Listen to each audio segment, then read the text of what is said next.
I was up pretty late one night revising for my exams as I had 8 exams in the space of 3 days. I stayed up pretty much all night to revise for science, my worst subject. I had the television on in the background like usual. I love old cartoons, so I had reruns on. The Kim Possible theme music caught my attention. Kim Possible used to be my favorite cartoon when I was younger, so I stopped everything I did and focused on the television screen. Everything seemed normal, but the theme tune seemed a bit off. In the background were screams full of pain. It actually made you feel pain, it sounded so horrific. It started on getting louder and louder. It ended up overpowering the music. I turned my television down so I wouldn't wake my parents up. Kim Possible wasn't her normal self. Blood was dripping from her eyes, and Rufus was gnawing at her neck. He was getting to it pretty fast. I don't know where Ron was, though. The episode started out normal, just the characters' voices were a bit off. They sounded rough, like they had been strangled or drowned. It started off with Kim walking up to a dark day. The sky was a gray-blue color, and the sun was a deep red. Not normal at all. None of her family was there. The house looked uncared for, deserted. One of the twin brothers was sat on the kitchen table looking very aged, about late 30s. His hair all rough, a hint of stubble. He had blood all over his face, dry blood, and his shirt. The knife was old and blunt, but was covered in blood, so... Okay, this creepypasta already sucks. The knife was old and blunt, but was covered in blood, so you couldn't see the blade. He had 3 shapes in front of him on the table. 3 heads. Mother, father, and his twin brother with their eyes gouged out. Or should I say gauged out. And their eyelids cut off. They didn't seem fazed about it. She lingered in the kitchen normally. His screams were full of hatred, almost as if he hated himself. He picks up the knife and lifts it up to his neck.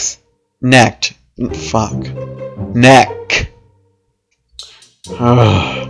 His screams were full of hatred, almost as if he hated himself. He picks up the knife and lifts it up to his neck. The scene changed instantly. She went to school as normal. The building was like ruins.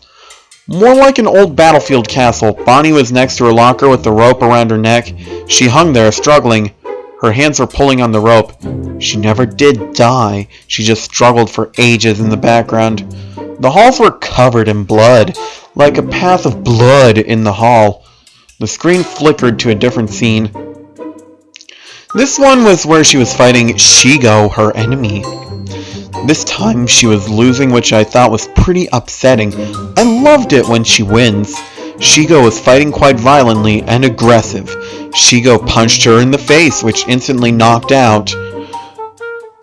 Knocked out who? Shigo dragged her to a contraption covered in blood, which had knives and scalpels all over her. An image appeared for a split second, showing a very detailed drawing of Kim, with her stomach ripped wide open, with her smaller intestines dragged out of her stomach. The second image remained for a little while longer, 20 or 30 seconds maybe. This image was of Shigo hung herself with Kim's lower intestine.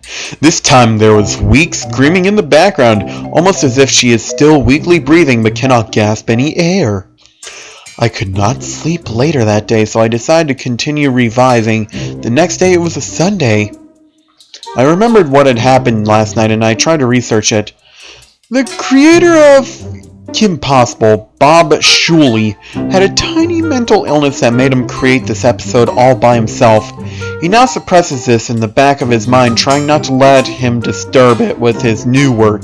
This is why Kim Possible had stopped. The television program was so successful they wanted to continue it. Bob Shuley ruined it with this episode. I asked around to see if anybody else had seen that episode. No one did, except me.